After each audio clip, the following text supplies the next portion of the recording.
You see it when you close your eyes. Maybe one day you'll understand why everything you touch. Oke, assalamualaikum warahmatullahi wabarakatuh.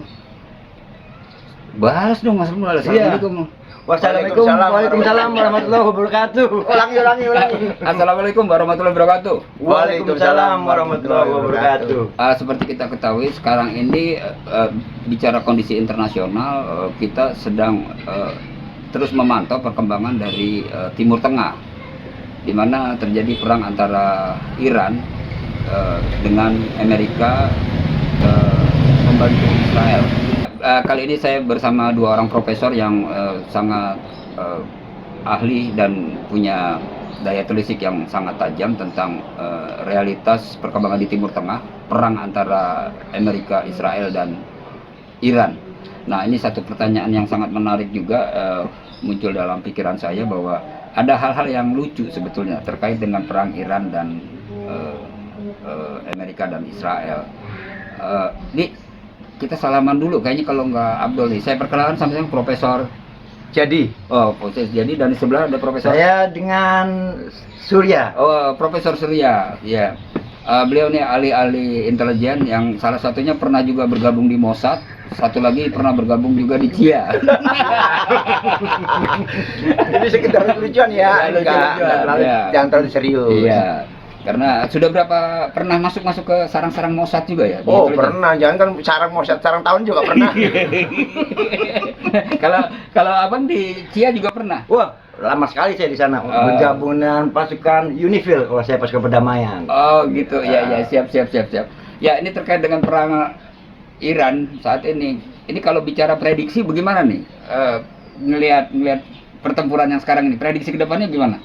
Dari Profesor. Coba dari Profesor. Kayaknya sih kalau dari saya ya, kalau seandainya Israel tidak dibantu sama Amerika, tidak kemudian ada perlawanan sama sekali. Karena Israel mendominasi dari Palestina sama Lebanon. Kalau dari segi Irannya dia tidak ada perlawanan sama sekali. Oke. Tapi di luar prediksi ya, ternyata Iran mampu itu ya melawan gitu ya. Sangat efektif. Iya. Salah lawan dia ternyata. Salah lawan. Salah. Prof, agak kesini sedikit Prof. Siapa? Prof, ini saya mau nanya juga Prof. Iya, Pak. Ini pernah ngeliat di media sosial ya? Oh sering Pak, ngeliat. Sering ngeliat ya? Saya selalu mengikuti perkembangan tentang perang antara Amerika dan Iran ini. Tentunya sangat sangat membuat saya terpacu untuk mengikuti berita itu ya kan. Iya. Nah, yang menarik kalau di media sosial itu banyak cewek-cewek cakep-cakep tuh. Nah, itu gimana tuh, Bro? Itu salah satunya tuh, Bro. Itu dia. Nah, itu gimana? Scroll tentang perang Iran dan Irak ini kan sama Amerika. Ternyata ada salah satu, terus pas saya scroll ternyata ada konten yang lagi joget-joget tuh Pak. Itu bahaya banget itu Pak. Itu yang bikin saya jadi pikiran saya kemana-mana. Jangan cewek. Mbak tujuannya. Enggak, itu bagian dari perang cyber ya? Ya, perang cyber itu Pak. Jangan cyber lagi itu perang dari atas langit itu. Iya. Nah, ini kan Profesor sebagai pengamat, kira-kira rudal apa yang paling canggih yang punya Iran pakai? Nah, itu yang rudal Sigil Pak. Sigil yang saya sangat kagumi rudal Sigil. Itu dia pada saat meledak di atas itu dia jadi banyak Pak. Itu apa ya disebutnya ya? Kayak kembang api gitu Pak ya kan. Lalu cucur ya. Iya, bahaya sekali itu Pak bener. Nggak ada yang bisa satupun itu rudal Amerika nangkis itu. Oke. Kalau dalam sekarang ini nih kira-kira nih, kalau bicara nih Profesor berdua nih. Iya Pak. Kalau bicara batin, itu mendukung Iran apa Amerika sama Israel? Nah, kalau untuk secara batin Pak, saya sangat mendukung Iran Pak. Oh, saya gitu. mendukung Iran. Kalau saya mendukung istri saya Pak. Ini paling di luar prediksi nih Pak. Di luar prediksi ya. Betul. Karena istrinya kalau di rudal juga nggak pernah teriak-teriak. Nggak pernah Pak. Dia paling anti rudal ya Pak. Nabok. Malah minta nasi Pak. Prof, ini kita ngobrol yang serius Prof. Iya, jangan bercanda Pak. Kita ngebahas perang ini, bukan ngebahas istri. Pikiran saya kadang-kadang kesono kesini, bingung jadinya. Iya. Waduh. Saya terlalu lama di Mossad saya. Iya. Ya pikiran kacau nih ya. Gara-gara imbas peperangan. Iya. Jadi sekarang ini kayaknya dari CIA Amerika salah prediksi ya. Salah prediksi sih. Intelijennya banyak mabuk kali ya. Mungkin kalau menurut ini ya, pandangan intelektual saya itu kayaknya intelijen terlalu banyak makan obat Pak. Bener Pak. Bingung saya. Donald Trump dibohongin. Nah, banyak dibohongin dari Donald Trump. Udah serang aja katanya. Iya, jadi banyak kegocek sekali itu karena banyak makan obat, Pak. Kalau biasanya. Entah itu obat nyamuk, entah obat sakit kepala, kita kan nggak tahu itu yang minum obat apa ya. Gitu, iya. Ya, mohon maaf ya, ini profesor lulusan dari Universitas Kolm. Jadi universitasnya udah kena bom. Makanya ini ngomongnya agak ngaco-ngaco dikit. Peluru udah banyak peluru didengar di kuping kan, peluru jadi ngaco jadi otak. Iya. Nah, ini bicara efek nih. Kalau di Indonesia kan itu ada Selat Hormuz tuh ditutup tuh. Nah, katanya sih BBM kita akan langka. Nah, dari pandangan satu sisi ya di Indonesia ini ya, imbas dari perang Iran sama Amerika, ada isu tentang BBM langka itu ternyata hanya apa sih namanya, hanya gimmick, Pak. Oh, gimmick ya. Pada dasarnya kita hanya disuruh irit sama pemerintah. Pada saat kita masak, ya kan. Disuruh sama Pak Menteri Bahlil kalau kita disuruh ngirit untuk hemat energi pada saat masak kita, kalau udah matang kompor dimatiin.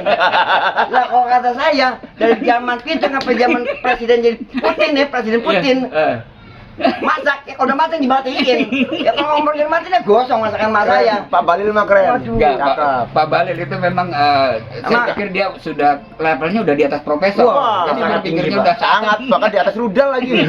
Yang pola pikirnya tuh Pak Bahlil itu, aduh, saya sangat mengapresiasi. Jadi sekali. kalau kita sebagai laki-laki ini Prof ya, Iya, Pak. kita punya alasan sama bini ya. Iya, Jangan banyak, lagi susah lu, jangan banyak ngeluh begitu ya. Betul sekali, Pak. Iya, betul, Pak. Bener nggak ngeluh, Prof naik. Nah, ini bicara juga begini nih, ada efek itu. Terus kalau bicara kekuatan tempur nih, katanya Iran punya di bawah-bawah itu ya, lorong-lorong itu, misil-misilnya rudal-rudalnya. Katanya sih ya, dengar saya juga dari saya dapat komunikasi Ini dari profesor sebelah kita lagi bengong Iya, ya. dia lagi banyak mikir nih, Pak. Karena dia belum dapat informasi dari intelijennya. Iya. Nah, saya kebetulan dapat informasi dari intelijen saya bahwa Iran itu punya terowongan di bawah laut yang dia bisa menyasar, memutus pemasok internet Amerika, Pak. Bahwa kalau sampai dipotong itu kabel, mati semua internet. Udah tidak bisa Google lagi. Sama kayak di Aceh dong. Sama kayak di Aceh. Jadi kita masuk ke zaman batu lagi, Pak. Iya, hanya bisa mendengar radio doang, Pak. Itu pun bikin kita, Pak, dari ada itu saya lagi scroll TikTok, entah apa itu kan.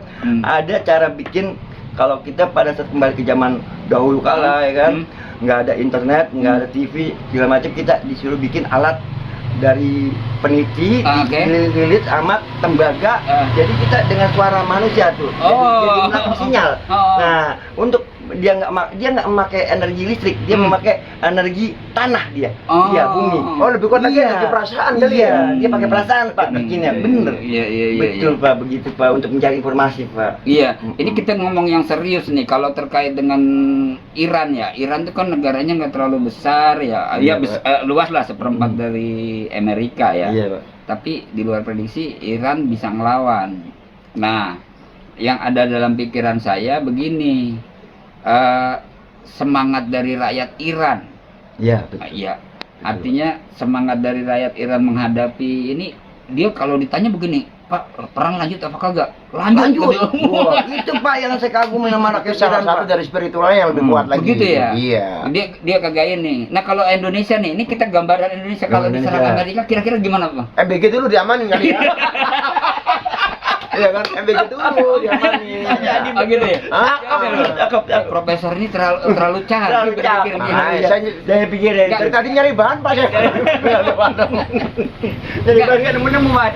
Tapi kira-kira bisa bertahan berapa lama ya kalau Indonesia diserang Amerika? Kalau dari prediksi saya ya, penglihatan saya dari mata batin saya, Indonesia kalau sampai diserang sama pihak Amerika itu hanya bisa bertahan 1 bulan saja, nggak nyampe, Pak. Kalau feeling saya, Pak. Kita bisa dibalik ini ya, rudal-rudal pakai nampak MBG, Pak. Itu buat tangkis rudal, mempan itu, Pak. Bener.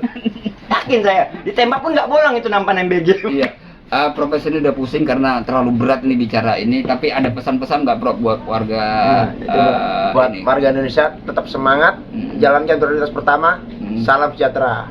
Oke, siap. Buat Prof?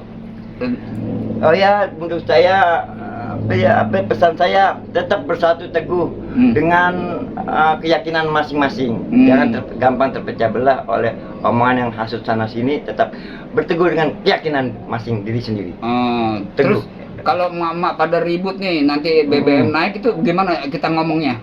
Oh, kalau mama ribut masalah BBM naik, nggak usah dipikirin. Mama mah kita lawan juga kita bakalan kalah, Pak. Iya, udah iyain aja udah kalau mama ngomong ya benar. Kita menang aja, kita salah udah. Iya. Apalagi kita salah. Oke, saya akhiri dengan wassalamualaikum warahmatullahi wabarakatuh. Waalaikumsalam warahmatullahi wabarakatuh. You see it when you close your eyes. Maybe one day you'll understand why everything you touch